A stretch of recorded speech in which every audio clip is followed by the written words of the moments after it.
بسم اللہ الرحمن الرحیم۔ السلام علیکم، میں ہوں محمد عثمان اور آپ دیکھ رہے ہیں پروگرام حرف راز اور مقبول جان کے ساتھ۔ ناظرین، کل اپوزیشن میں شامل جماعتیں الیکشن کمیشن کے سامنے ایک مظاہرہ کرنے جا رہی ہیں، اور یہ مظاہرہ ہے فارن فنڈنگ کیس کے حوالے سے۔ اور فارن فنڈنگ کیس جو ہے اس وقت اپوزیشن نے اس سے اپنی بہت ساری امیدیں وابستہ کر رکھی ہیں۔ کیا اس کیس سے نکلے گا؟ کیا اگر اس کیس کا فیصلہ ہو سکتا ہے تو اس میں کیا کیا سامنے آئے گا، اور کیا واقعی عمران خان کی حکومت کو اس فیصلے سے کوئی خطرہ ہے؟ اس پر کریں گے بات۔ اور ساتھ ہی ایک اہم پیش رفت یہ ہوئی ہے کہ وفاقی کابینہ نے ایک کمیٹی قائم کی ہے جو براڈ شیٹ معاملے کی مکمل تحقیقات کرے گی۔ براڈ شیٹ معاملہ بھی اس وقت پاکستان کی سیاست میں موضوع بحث ہے، اس میں سے کیا نکل سکتا ہے اس پہ بھی کریں گے بات۔ اور ساتھ ہی پروگرام کے اندر ذکر کریں گے بھارت کا، کہ جہاں کے ایک مشہور اینکر ارنب گوسوامی کے جو لیکس واٹس ایپ میسیجز نے ایک نئی بحث چھیڑ رکھی ہے، اور بھارت کو دنیا بھر میں ہزیمت کا سامنا کرنا پڑ رہا ہے۔ بڑھتے ہیں اپنے پہلے موضوع کی جانب، اور یہ سب فارن فنڈنگ کیس میرا خیال ہے 6 سال سے زیادہ عرصہ ہو چلا ہے جو کہ زیر سماعت ہے، اور اس کا فیصلہ نہیں ہو رہا۔ اور اچانک جو ہے وہ اے پی ڈی ایم میں شامل جماعتوں نے اس ایشو کو اٹھایا ہے۔ کل اسلام آباد میں ایک دھرنا بھی ہونے جا رہا ہے۔ کیا نکلنے کی توقع ہے اس سے، اور نکلے گا کیا، اور کیا واقعی عمران خان جو ہے وہ اس کیس کے حوالے سے خطرے میں ہے؟ دیکھیں، پہلی بات تو یہ ہے کہ پوری پاکستان کی جو 22 کروڑ کی عوام ہے، اس 22 کروڑ کی عوام کو اس بات پہ الجھایا گیا، گزشتہ 6-7 سال سے الجھایا جا رہا ہے کہ جناب فلاں آ گیا، پیسے اتنے آ گئے، یہ ہو گیا، وہ ہو گیا، اور اس کا مستقبل ختم ہو جائے گا سارے۔ اور اس میں سب سے بڑی مجھے تکلیف ہوتی ہے ان لوگوں کے لیے کہ جو پڑھے لکھے لوگ ہیں، جو وکیل ہیں، سپریم کورٹ کے وکیل ہیں، واقعی ساتھ وہ ساتھ ہوتے ہیں۔ سچویشن یہ ہے کہ جو الیکشن کمیشن کے پاس سکروٹنی کے لیے پاکستان کی ہر اس کا فنڈ موجود ہوتا ہے، کسی بھی طور پہ سو موٹو بھی لے سکتے، ویسے بھی کر سکتے۔ اس کا جو 212 کہتا ہے نا، اس کا آرٹیکل جو ہے وہ کہتا ہے کہ in this section foreign aided political party means a political party which has been formed یعنی بنائی گئی ہو اور organized at the instance of any foreign government or political party of a foreign country۔ پہلا تو ایک کیٹیگری لینا کر دی گئی۔ دوسری کیٹیگری ہے is affiliated or to be associated with any foreign government or political party of a foreign country، یہ دوسری کیٹیگری لینا کر دی۔ تیسری آتی ہے فنڈنگ کی، receives any aid financial or otherwise from any foreign government or political party of foreign country or any portion of its fund from a foreign national۔ اب اس میں آگے جا کے پھر جو سیکشن 204 کے ایکسپلینیشن ہے وہ اور ہی کلیئر ہے، اس میں باقاعدہ فورن سورس کے بارے میں انہوں نے کہہ دیا، کنٹری ایک کر دیا۔ اب یہ اس میں یہ ہوگا، ایک ہے انلیگل فنڈ، ایک ہے پروہیبٹڈ فنڈ، کہ جس اس کے اندر خالد رائن صاحب ہمارے ساتھ ہیں۔ میرے نزدیک جو قانون میں نے پڑھا ہے، وہ سپریم کورٹ کے لائر ہیں، الیکشن کمیشن کو صرف 2 اختیار حاصل ہیں۔ ایک تو یہ ہے کہ جو فنڈ آیا ہوگا اس کو قبضہ کر کے ضبط کر لیں گے۔ اچھا، دوسرا اختیار یہ ہے کہ اس پارٹی سے الیکشن سمبل چھین لیا جائے گا، مطلب بلے کی جگہ کوئی اور لے سکتی ہے۔ تیسرا، اور کہہ دے گی کہ یہ ہے، اور فیڈرل گورنمنٹ جو ہے اس کو ریفر کرے گی کہ یہ پارٹی جو ہے آپ دیکھ لیں ٹھیک نہیں ہے، کر سکتے ہیں۔ اس کے بعد فیڈرل گورنمنٹ کیا کرتی ہے، واپس بھیجتی ہے، کوئی اور فارم۔ قانونی رائے کیا ہے؟ سابق وزیر قانون ہے، سپریم کورٹ کے اہم لائر ہے، خالد رانجھا صاحب نے ہمیں جوائن کیا ہے۔ السلام علیکم رانجھا صاحب۔ السلام علیکم سر۔ رانجھا صاحب، یہ بتائیے گا کہ واقعی اس فارن فنڈنگ کیس سے حکومت کو کوئی خطرہ ہے؟ عمران خان صاحب کسی خطرے میں ہیں؟ اور یہ جو باتیں کہی جا رہی ہیں کہ حکومت ختم ہو سکتی ہے، اس بات کا کوئی امکان ہے؟ ظاہر جہاں تک یہ جیسے آریہ بھائی نے پڑھا اس کو، it has to read as a whole, ٹھیک، آپ اس کو پیس بھی نہیں پڑھیں گے، ٹھیک، اٹ ہیز ریڈ ٹوٹیلٹی، ٹھیک۔ اور میرا خیال ہے the provision is calculated کہ کوئی باہر والی طاقت جو ہے ہماری انٹرنل پالیٹکس میں انٹرفیئر نہ کر پائے۔ ٹھیک ہے، جیسے آپ کہتے ہیں کہ a company formed out of Pakistan، ٹھیک، a company formed، would it be an Asian company or would it be a company which is doing business؟ ٹھیک، تو اگر تو اس کی رجسٹریشن جو ہے وہ پاکستان سے باہر ہے، فورن ہے، اگر اس کے تمام ممبران جو ہیں وہ باہر والے لوگ ہیں تو اس سے وہ ایلین نہیں بن جاتی۔ मैं समझता हूँ कि बेसिकली जो स्पिरिट है इस आर्टिकल की वो ये है कि हम ब्लॉक करें किसी फॉरेन कंट्री से कि वो ठीक है, फंड न दे। सियासी पार्टी को अलाकार बना के हमारे मामला इंटरफेयर न करें। ठीक है, This is my- इस पर्टिकुलर केस के हवाले से क्या कहें? इख्तियारात जो हैं इस मतलब असल मसला ये है कि अगर वो ये रेफर करते हैं कि इतने फंड्स मिले, क्योंकि उसमें एक प्रोवाइजो है, foreign source shall not include overseas Pakistani holding national identity card फला फला और डेटाबेस जिससे ये। अब वो अगर चंद इंडिविजुअल आ जाते हैं, उनके शनाख्ती कार्ड जमा हो जाते हैं और मैटर फर्दर इंक्वायरी और पता नहीं क्या, लेकिन उसके बावजूद भी अगर इलेक्शन कमीशन के पास तो कोई इख्तियार नहीं, फेडरल गवर्नमेंट क्या करेगी? क्योंकि कल एक जगह हम बात कर रहे थे अपना, उन्होंने कहा जी मॉरल अथॉरिटी खत्म हो जाएगी। आपको याद होगा कि जब सियासी पार्टियों को रेफर किया जाता था सुप्रीम कोर्ट में, हाँ हाँ और ये पार्टी को बैन कर दिया जाए, ठीक है हमारे सुप्रीम कोर्ट ने पार्टियां बैन की थी, जी, ठीक है और ये reference made by the federal government to the supreme court. ठीक है, हाँ जी, तो मैं समझता ये जो प्रोसेस है, it's giving executive authority to the federal government to take such steps which a court would take. अच्छा सर, अब एक सवाल पैदा होता है, आप सुप्रीम कोर्ट लॉयर है कि क्या अगर फेडरल गवर्नमेंट, क्योंकि ज़ाहिर बात है तहरीक इंसाफ की गवर्नमेंट है, अगर वो रेफरेंस नहीं देती तो क्या 184(3) इन्वोक हो जाएगा इस पे कि नहीं होगा? 184(3) के सिर्फ it has to be seen कि पब्लिक इंटरेस्ट है कि नहीं, ठीक है, और अच्छा। अदरवाइज तो हर बंदे का फंडामेंटल राइट है कि हमारे मुल्क में सियासत शफाफ होनी चाहिए शफाफ होनी और चाहिए। पार्टियों के इलेक्शन होने चाहिए। इसका मतलब है आखिर फिर जाके सुप्रीम कोर्ट में आपने आइन तरमीम कर दी है ये कह के जी इंट्रा पार्टी इलेक्शन की लोड नहीं है। सही है राजा साहब। Please one person you done this. ठीक, बिल्कुल ठीक। अच्छा राजा साहब, 6 साल से केस का फैसला नहीं हो पा रहा, 6 साल हो हेड गए। उसे इख्तियार है, हाँ ठीक है, पार्टी हेड को इख्तियार है, जिसको चाहे निकाल दे। तो ये डेमोक्रेसी क्या है, या हमें इसको हमारी मोम की नाक है जैसे करते।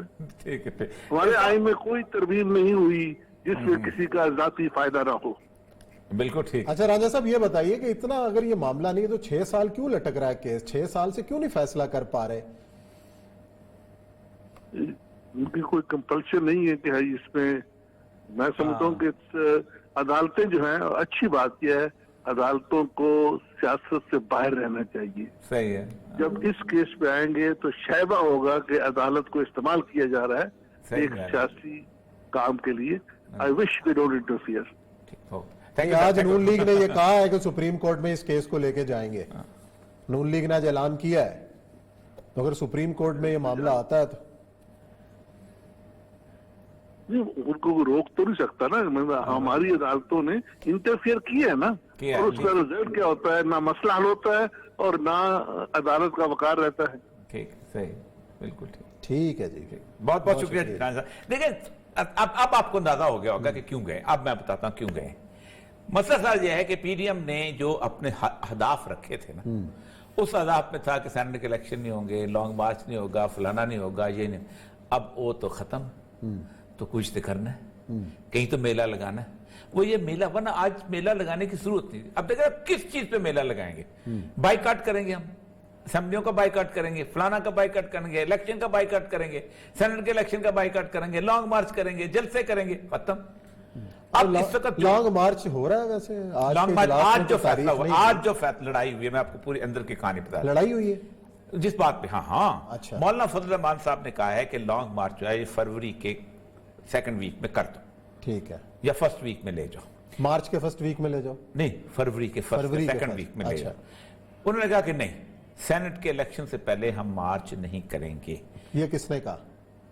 पीपल पार्टी और उन लोगों ने जो नून लीग ने भी ये नून लीग कहा? में भी, नून लीग नहीं, नून लीग उसमें थी कि हो जाए फौरन किया। लेकिन नून लीग डामाडोल थी। उसके ऊपर मौलाना अकेला फजल रहमान रह गया आखिर में। उन्होंने कहा कि नहीं, इसके बाद हम मार्च के बाद हम ले जाए। उसने कहा मार्च के बाद फिर आगे आ गए हैं रमजान, और मार्च के उसके अंदर और रमजान के दरमियान जो फासला है, सेनेट इलेक्शन और रमजान के दरमियान एक हफ्ता बचता है। सिर्फ हफ्ता बाद। हाँ। अब उसमें वो कहता है मैं अपने उलमा इकराम को तो सर हर बंदे ने बयाने पड़े हुए हैं, तरावियां तरावी पढ़ना पढ़ना है, ये करना है, वो करना है, सब कुछ तैयारियां, हर चीजें वो। और फिर उसके बाद रमजान के बाद ईद आ जाती है, ईद के बाद जो रसोइयों का खुमार होता है, खुमार खत्म हो जाएगा, ठीक है। उसके बाद फिर आगे हज की तैयारियां शुरू हो जाती हैं, इसको हज पे छोड़ के आना है, उसको हज पे छोड़ के जाना है, फिर उसके बाद बड़ी ईद आ जाती है, फिर उसके बाद मुहर्रम आ जाता है, खत्म। तो उसके बाद तो इमरान खान का टेन्योर पूरा हो जाएगा। तो हमारे मसाइल बहुत ज्यादा है सर, गर्मी आ जाएगी तो अच्छा, फिर तय क्या पाया? कुछ नहीं तय पाया। उन्होंने कहा जी जो बड़ी अभी तो उसका ना काउंसिल कौन सी थी, उन्होंने उस पर छोड़ दिया है, जो मेन तमाम जिसमें तमाम बड़े रहनुमा शामिल है उनके ऊपर छोड़ दिया गया है कि अब आप जो हैं इसका फैसला करेंगे। इसका मतलब यह है कि जो पीडीएम जिस रास्ते पे चले, और बिलावल ने आज कह दिया है कि हम फतह का जश्न मनाएंगे। उन्होंने कहा जी हम वहाँ इलेक्शन कमीशन के बाहर नहीं जाएंगे, उमरकोट में आज उनका आज बंदा उसमें जीत सबसे गया। बड़ी बात यह है कि बहुत बड़ा बंदा लॉन्च हुआ है वहां पर, अब बड़े अरसे के बाद लॉन्च हुआ है, और वो है अरबाब रहीम साहब। नहीं, हार गए हम, हार गए? हार गए। अच्छा अच्छा, अभी जो नतायज आ रहे हैं उसमें वो अच्छा। पीछे हैं, काफी पीपल्स पीछे? पार्टी को काफी पीछे हैं, पीपल्स पार्टी को उम्मीदवार अमीर शाह आगे, अच्छा अच्छा, बहुत आगे। तो इसका मतलब यह है कि वो उन्होंने उसी का वो कह रहे हैं कि हम जश्न मनाएंगे। अच्छा अमित शाह, तो इसका मतलब है कि इसका मतलब है कि बंदा लॉन्च हुआ है, वो लॉन्च कामयाब नहीं हो सकी। इसकी वजह यह है कि फिर इसका मतलब है कि लॉन्च नहीं हुआ, क्योंकि पहले भी एक दफा हमने उनसे पूछा था जब कि आप क्यों नहीं आ सके, तो उन्होंने कहा जी किसी एक नहीं आना था, अच्छा या पीटीआई आती या फिर सिंध में गवर्नमेंट हमारी बनती, अच्छा, ऊपर किसी और, तो हम कमजोर से हमें सेक्रीफाइस हो गए। अब ये सूरत, ये उनका अपना मजमे के अंदर कराची में खाने में उन्होंने यही बात की थी। अब सूरत हाल ये है कि वो नखल खुद उन्होंने इंडिपेंडेंटली आने की कोशिश की है, और फिर इससे पता चलता है जेडीए के जेडीए, इसका मतलब इससे पता चलता है कि सिंध के हिसाब तक पीपल्स पार्टी को मैंडेट मिल चुका है कि आपको कुछ नहीं कहा जाएगा, और आपको अगर कुछ नहीं कहा जाएगा तो आप जश्न मनाएंगे, आप इलेक्शन कमीशन के सामने नहीं आएंगे, ठीक। तो अगर वरना अरबाब रहीम जीत जाता है इस वक्त तक। कैसे जीता?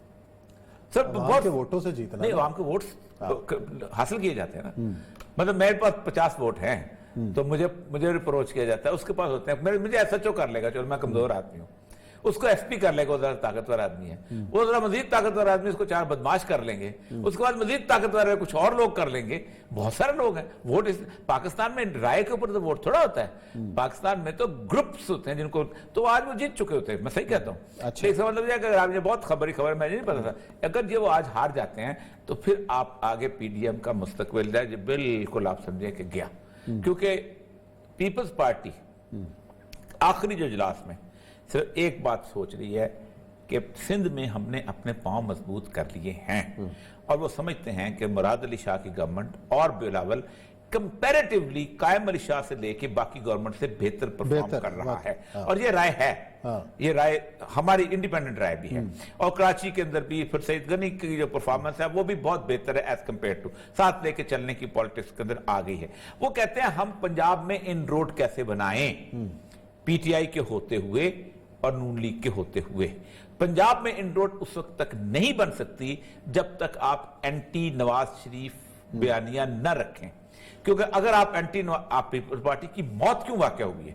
पीपल्स पार्टी की मौत वाकया हुई है कि वॉल सिटी का जो बंदा था ना, जो कि जीए भुट्टो के नारे लगाया करता था और जो नवाज शरीफ के लोगों को कहता था कि ये ताजर लोग हैं, उसको आपने नवाज शरीफ का झंडा पकड़ा दिया था।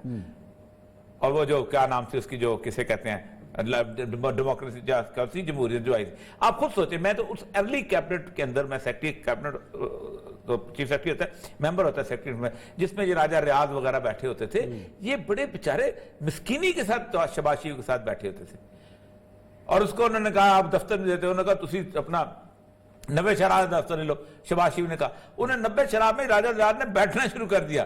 फिर मैं एक दिन वहां गया, उन्होंने कहा सिर्फ इस दफ्तर ही दफ्तर है और ये सब कुछ भी नहीं है। तो ये 90 शराब का दफ्तर उनको मिल गया था। वो बड़े तकलीफ में रहते हैं, क्या नारा लगाएंगे, किसका नारा लगाएंगे? जिस पूरी की पूरी पार्टी ने उनके लीडर को फांसी दिलवाई, उसके साथ वो कैसे खड़े हो? अवाम तक आपने रूट्स में जाना, तो उनको रास्ता नहीं मिल रहा। केपीके और बलूचिस्तान में वैसे कोई हैसियत नहीं थी उनकी, कभी भी नहीं रही पॉलिटिक्स में। पंजाब में अब वो समझते हैं कि कोई एक रास्ता मिले तो हम पंजाब में आए।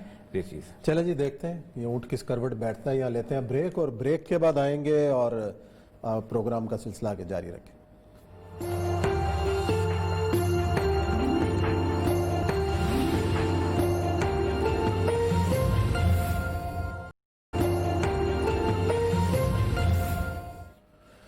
جی ناظرین، بریک کے بعد خوش آمدید کہتے ہیں آپ کو۔ براڈ شیٹ معاملے کی مکمل تحقیقات کے لیے وفاقی وزراء پر مشتمل کمیٹی قائم کی گئی ہے اور اس حوالے سے جو بھی معاملات ہیں اس کی یہ چھان بین کرے گی، معاملے کی تہہ تک جائے گی۔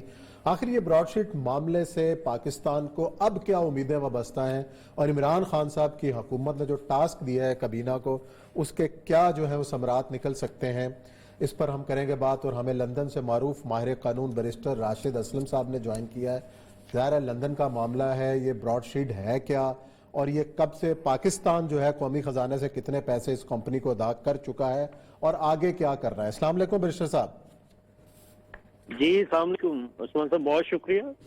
اس میں بیسکلی براڈ شیٹ ایک پرائیویٹ کمپنی ہے، جی پرائیویٹ اینٹی ہے جو انگلینڈ سے باہر رجسٹرڈ ہوئی تھی۔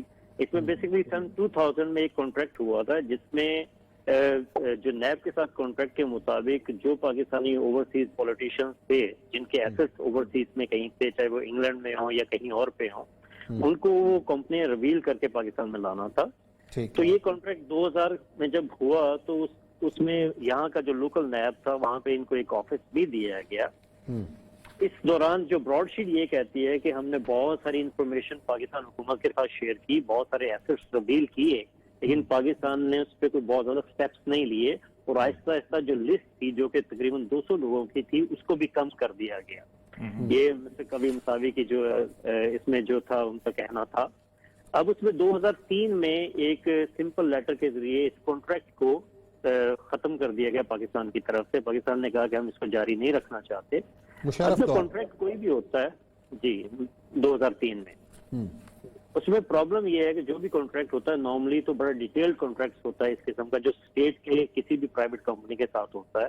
تو پاکستان نے جو ایگزٹ کلوز اس میں رکھی تھی وہ کوئی بہت اسٹرانگ نہیں تھی۔ میں یہ سمجھتا ہوں کہ اس میں جو پاکستان کا انٹرنیشنل لا کا گورنمنٹ کی طرف سے جو ڈپارٹمنٹ ہے اس کی شاید سجیشنز پراپرلی نہ لی گئی ہوں یا شاید اس پہ ایڈوائس نہ لی گئی ہو یا شاید جلدی میں یہ کانٹریکٹ کیا گیا تھا جس کی وجہ سے ہم آج یہ سفر کر رہے ہیں۔ کیونکہ کوئی بھی کانٹریکٹ انٹرنیشنلی جب ہم کرتے ہیں، کوئی بھی اسٹیٹ کرتی ہے تو اس میں ایگزٹ کلوز بہت اسٹرانگ رکھی جاتی ہے، لیکن یہاں پہ براڈ شیٹ نے بہت اسٹرانگ رکھی تھی، پاکستان کی طرف سے اسٹرانگ کلوز نہیں تھی۔ ٹھیک ہے، تو اس کی وجہ سے ہم نے اس میں جب یہ کمپنی اس کے بعد ڈیزالو ہو گئی تقریباً 2005۔ یہ مجھے بتائیے گا ایگزٹ کلاس جو ہے اسٹرانگ کیسے ہو سکتی تھی؟ ایک دیکھیں اس میں انہوں نے لکھا ہے any dispute arising out of the agreement shall be finally resolved by the arbitration with the right of appeal hereby agreed to be excluded and waived by the parties their to.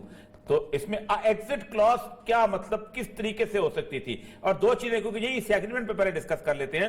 یہ agreement بنیادی طور پہ کہتا ہے and broadsheet agrees that any asset recovered کا لفظ ہے سر as a result of the efforts of the broadsheet or as a result of the settlement between NAB and any person، ٹھیک ہے جی، اور entity registered in accordance with the provision of the clause 12 hereby shall be jointly shared as below، اس میں 20%۔ اب مجھے بتائیے کہ recovery تو کوئی ہوئی نہیں، اور اس کے بعد یہ جو 2019 کا کیس میرے سامنے پڑا ہوا ہے جو کہ اس وقت جو فیصلہ ہے 12/7/2019 کا، اس کے اندر انہوں نے شیرپا اور انصاری کا نواز دیا ہے، پھر اس کے بعد شریف کا۔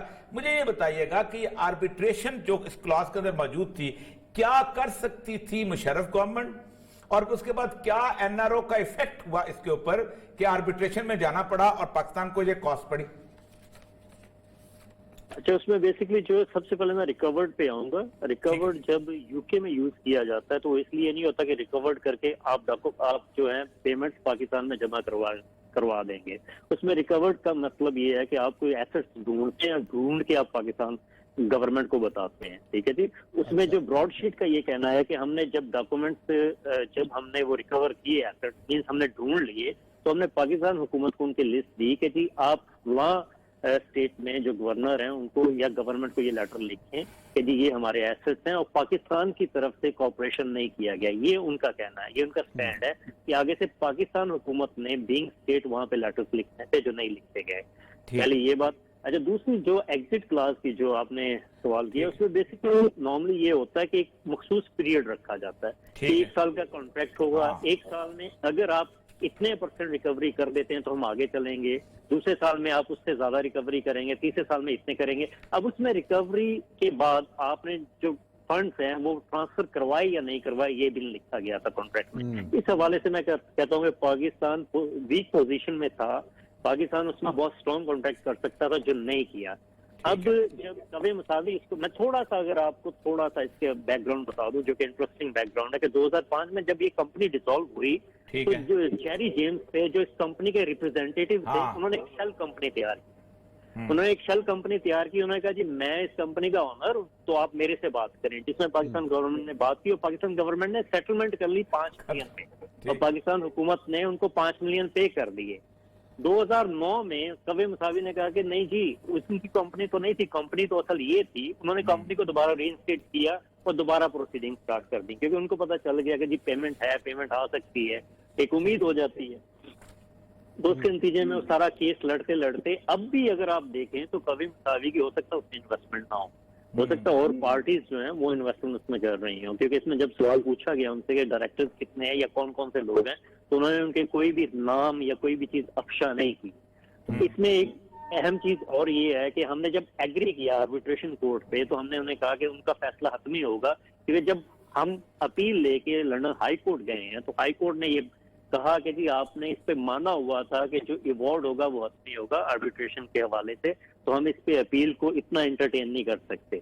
सही। अच्छा ये देखिए सर, ये जो इसमें मिसालें, अच्छा जी जी बिस्मिल्लाह, हाँ जी मैं उस तरफ आऊंगा कि हाँ जी, उसमें जो केस लॉ यूज किया गया है, जो केस लॉ सर एंथनी की तरफ से यूज किया गया, मैं तो उस पर भी डिफर करता हूँ, क्योंकि अगर माजी में आप ये अवार्ड के हवाले से देखें, बहुत कम इतना स्ट्रिक्ट थ्रेशोल्ड रखा गया है, नहीं हुआ, हाँ। इतना स्ट्रिक्ट थ्रेशोल्ड नॉर्मली नहीं होता।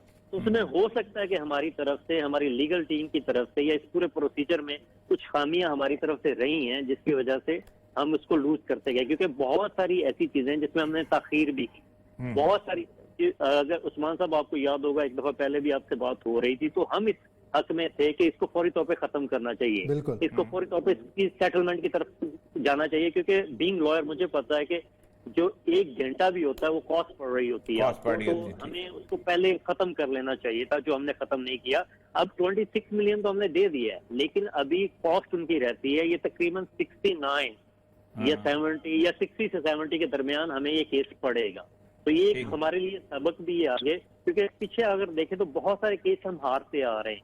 उसकी एक बहुत बड़ी वजह ये है कि पाकिस्तान हुकूमत ने कभी भी अपने इंटरनेशनल लॉ पे तवज्जो नहीं दी, अपने इन हाउस इंटरनेशनल लॉयर्स जो हैं उनको स्ट्रांग नहीं किया। अच्छा ये मुझे बताइए ये देखें इंडिया ने किया हुआ है, जैसे बांग्लादेश ने किया हुआ है, या जैसे साउथ एशिया में बाकी ममालिक ने। अच्छा आपने इंडिया की मिसाल ली, इंडिया गुज़श्ता 50 साल से लगा हुआ है 4 बंदों को रिकवर करने के लिए, 750 बंदों का उनका केस है, एक बंदे को तो वापस नहीं ला सका। एक तो इंडिया की मसला है कि एक ये बात मान लें कि बरतानिया is a host of criminal money and criminals of all the countries, एक तो ये बात वापस जाना है। अच्छा अच्छा ये मुझे बताइएगा, ये जो इसके अंदर जो केस है, इसके अंदर शेरपा और अंसारी की मिसाल दी है कि it was necessary to assess that recovery respondent would have been made after deducting cost, ये तो उन्होंने इसका कहा है कि ये हो गया। उसके बाद उन्होंने कहा है कि the situation in relation to the Sharif family's asset was wholly different, although some factors were common to both। अच्छा इसमें फिर आगे जाके डिस्कस करते हैं, जो 100 जो उन्होंने कहता है मिलियन जो है उनका पैसा है, वो कहता है कि पाकिस्तान की गवर्नमेंट ने उनके ऊपर एक एटीट्यूड रखा और वो जनाब उसके साथ एनआरओ करके उनको सऊदी अरब भेज दिया, और मेरी सारी जो है ना खूब खाते पै गई एफर्ट, तो मुझे तो पैसे दो। वो कहते अब हमने ये किया तो है ना, 10 साल की पोलिटिकल गवर्नमेंट और खुद मुशर्रफ का रवैया, ये सारी के सारा जो एक क्रक्स बना है, ये मुझे बताइए। क्योंकि ये अगर कोई ये कहता है नैब ने किया है, पाकिस्तान का इंटरनेशनल लॉ मुझे भी पता है, पाकिस्तान की even chief of the army staff भी डायरेक्ट कोई एग्रीमेंट साइन नहीं कर सकता without the approval of the federal government, ये पाकिस्तान का कानून कहता है। नैब भी जाएगा तो थ्रू अटॉर्नी जनरल ऑफिस जाएगा या थ्रू उसके जाएगा। ये मुझे बताइएगा आप इसकी रिस्पॉन्सिबिलिटी किस पे फिक्स करते हैं इस सारे का, बस बीइंग ए लॉयर?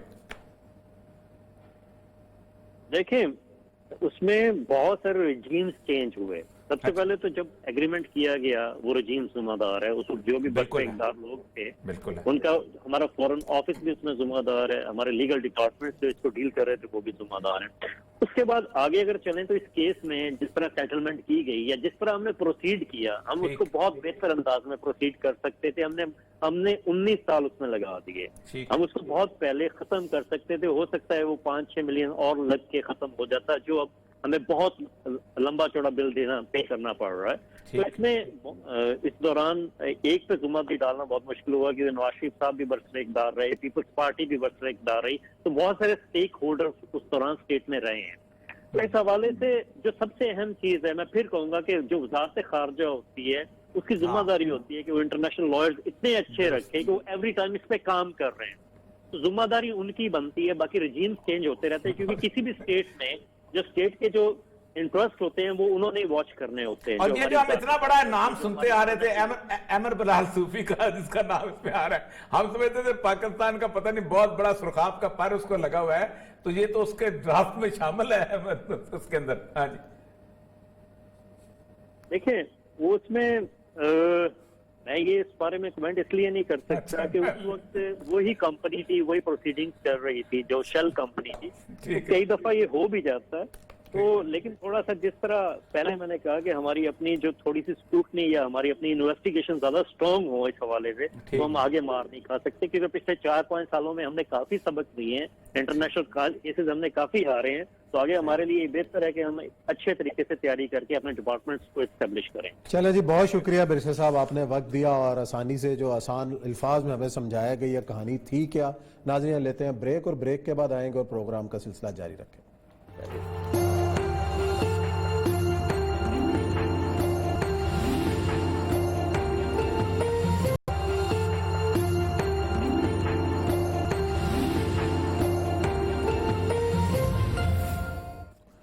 जी नाज़रीन, ब्रेक के बाद एक बार फिर आपको खुशामदीद। भारत के एक मुमताज़ एंकर हैं अर्नब गोस्वामी, उनके जो लीक व्हाट्सएप मैसेजेस हैं उन्होंने तहलका मचा रखा है, और जो इंकशाफात उसमें सामने आए हैं उसमें भारत के डिज़ाइंस का पोल खुल के रह गया है, और ये सब तमाम तर चीज़ें इस वक्त जो हो रही हैं वो भारत के ख़िलाफ़ जा रही हैं। हर जो भारत की जो एक्ट है वो एक्सपोज हो रहा है। तो ऐसे में हमारे पास क्या मौका है कि इन चीज़ों को आलमी बरादरी के सामने रखा जाए और इसका फ़ायदा उठाया जाए। देखिए, India was a blue eyed boy एक अरसे तक, बहुत समझा जाता था कि उसका कल्चर, उसका ये, उसका वो, उसके अंदर डेमोक्रेसी। यानी पाकिस्तान में भी मुझे तकलीफ होती है कहते हुए, पाकिस्तान में भी हमारे मेजर, दुनिया की सबसे बड़ी जमहूरियत, मेजर एंकर्स, हमारे मेजर वो लोग थे जो मैं नाम लेने को तैयार हूँ, सैफमा के जितने लोग थे, चलेंगी बेचारी मरहुमा फातिमा जहांगीर, उनकी हिना जिलानी वगैरह, सारे के सारे बैठ के थे। इंडिया को देखो, वहाँ आज तक डिरेल नहीं हुई, आज तक जमहूरियत चल रही है। वो फ्रूट्स उनके देखो कैसे माशी तौर पे किस लेवल पे चले गए हैं, क्या क्या कुछ। लेकिन कमाल की बात यह है कि सिर्फ एक मोदी के आने के बाद सबसे जैसे कर सिनेरियो ही बदल के रह गया। जैसे अमेरिका के अंदर हो रहा है, कल इंशाल्लाह हम उससे बात करेंगे कि परसों अमेरिका का जो बैंड बजने वाली है ना 20 तारीख को, वो देखने वाली होगी दुनिया के साथ। इंडियन क्रॉनिकल्स जो हैं ये उन जगहों से आई हैं कि जहां पाकिस्तानी जो थे, हमारे दोस्त, हमारे भाई, हमारे घरों के जहां गए हुए अपनी दुकानों के ऊपर इंडियन कुजीन लिखते थे, पाकिस्तानी कुजीन नहीं लिखते थे, क्योंकि इंडियन कुजीन पसंद उन्होंने प्रोपेगेंडा में यही समझा हुआ था, आपका बासमती चावल भी उन्हीं का, आपका फलाना भी उनका। ये जो इंडियन क्रॉनिकल्स आए हैं, इन क्रॉनिकल्स ने एक बात तो तय कर दी 29 ममालिक के अंदर यूरोप के, कि इंडिया एक बुनियादी तौर पर झूठ पे बेस करती हुई प्रोपेगेंडा करता है। क्योंकि अगर तो वो सिर्फ उस पे रहता ना, क्या नाम है अपना, सोशल मीडिया पे, तो गुजारा था। सोशल मीडिया को उठाता था मेन स्ट्रीम मीडिया, और मेन स्ट्रीम मीडिया जो था उसको लेके जा रहा था किसी और तरह, और फिर सारा कुछ प्रोटेस्ट करती थी एनजीओ, जिसको वो बेसिकली सही एनजीओ कहते। अर्नब गोस्वामी जो था, ये उनका एक फेस था, रूथलेस फेस। मैं एक दफा उसके प्रोग्राम में गया था और उसके बाद मैं फिर कहा था कि मैं नहीं जाऊंगा, क्योंकि बोलने नहीं देता। 4-5 2 नंबर के फजूल किस्म के लोग उसने खड़े किए होते थे, वो बो करते रहते और मुझे मौका नहीं देता। मैं जब बोलने लगता मुझ पर चढ़ गया। इसके जो अगरचे कि उसके अंदर कुछ भी ना हो, चलो मान लिया कि उसके अंदर कुछ भी ना हो, उसके बावजूद भी उसकी प्रेडिक्शन बड़ी इंपॉर्टेंट है। जैसे हम कहते हैं ना कि जैसा इमरान खान के बारे में कहा जाता है कि अंपायर उंगली उठा देगा परसों, अब उसकी अंपायर की उंगली जो है आज तक से गले में पड़ी है, उसका जवाब नहीं है। इस तरह अर्नब के पास भी जवाब नहीं है, क्योंकि अक्सर औकात होता यह है कि जब हम किसी जगह पे बैठे होते हैं तो हमारे लोग भी जो थे वैसे एजेंसीज के साथ बैठे हो या कोई दुनिया का कोई ना कोई खबर उनको मिल जाती है। सही है। और सबसे बड़ी बात यह है कि पुलवामा का इंसिडेंट बहुत बड़ा इंसिडेंट था। यानी इस इंसिडेंट ने एक दफा इंडियन आर्मी की बेसिक वाइटिलिटी को हिला के रख दिया था कि आप गुज़श्ता 30 سال سے وہاں بیٹھے ہوئے ہو، 5 سے لے کے 8 لاکھ تک آپ ہو چکے ہو، اور آپ کی حالت یہ ہے کہ آپ کو جیسے ایسے مار دیتے ہیں جیسے چکور ہوتے ہیں. تو اس کا مطلب یہ تھا کہ سوال اٹھنا شروع ہو گیا تھا کہ خاص طور پہ کشمیر کو دیکھیں، کشمیریوں کو بدنام کرنے کے لیے کیا جاتا ہے. دیکھیں بہت ظالم چیز ہوتی ہے یہ جو اسٹیٹمنٹ شپ ہوتی ہے. ایک حواس کے سینمے کا واقعہ ہوا تھا شاہ ایران کے زمانے میں، اس کے اندر 450 لوگوں کو آگ لگا دی گئی تھی بیٹھے ہوئے جو فلم دیکھ رہے تھے، اور اس کو کہا گیا تھا کہ یہ خمینی اور یہ دوسرے لوگ انہوں نے لگائی ہے کیونکہ یہ انقلاب بھی کرنا چاہتے تھے. لیکن ہوا یہ تھا کہ لوگوں نے یقین نہیں کیا تھا کیونکہ لوگ جو تھے وہ سمجھتے تھے کہ شاہ ایران نے خود کروایا.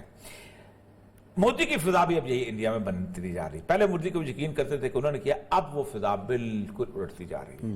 بالکل ویسے ہی ہے کہ جیسے جس وقت فرینچ ریولوشن کے اندر روسو ایک بہت بڑی نام تھا، تو روسو کے بارے میں وہ کہتے ہیں انقلاب لے آیا اور روسو بھاگ کے چلا گیا. روسو نے اپنی ایک بایوگرافی لکھی اپنی حالات زندگی، اور اس نے کہا کہ میں تو ماں کے ساتھ بھی میرے تعلقات تھے، تو میں نے دوستوں کی بیویوں کے ساتھ بھی تھے تو فلاں. تو وہ جب کتاب مارکیٹ میں آئی تو لوگ کہتے تھے یہ روسو کی نہیں ہے، یہ شاہ فرانس نے چھاپ دی ہوئی ہے. تو انڈیا کا اب یہ مقام آ گیا ہے کہ وہ سچ بھی بولے انٹرنیشنل مارکیٹ کے اندر تو اس کا سچ بھی نہیں چل سکتا.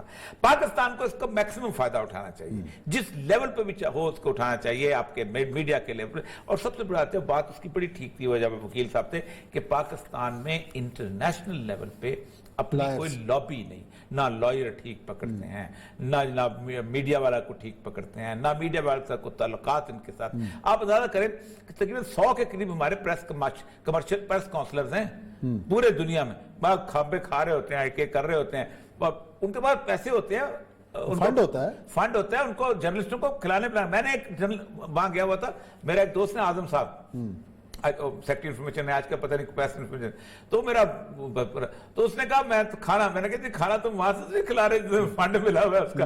کہتا نہیں وہ تمہیں نہیں کسی اور کو، لیکن وہ کھلاتے تھے، ابھی بھی کھلاتے ہیں سر، لیکن کوئی لابنگ نہیں ہے کچھ. اور پھر پاکستان کے جو اوورسیز پاکستانی ہیں وہ تیار ہیں کہ یار ہم کھانا دیتے ہیں، کھلا لو، لیکن کرو تو صحیح. چلیں یہ ناظرین، پروگرام کا وقت ختم ہوتا ہے. کل انشاءاللہ نئے موضوعات کے ساتھ آپ کی خدمت میں حاضر ہوں گے. اپنا خیال رکھیں. اللہ حافظ.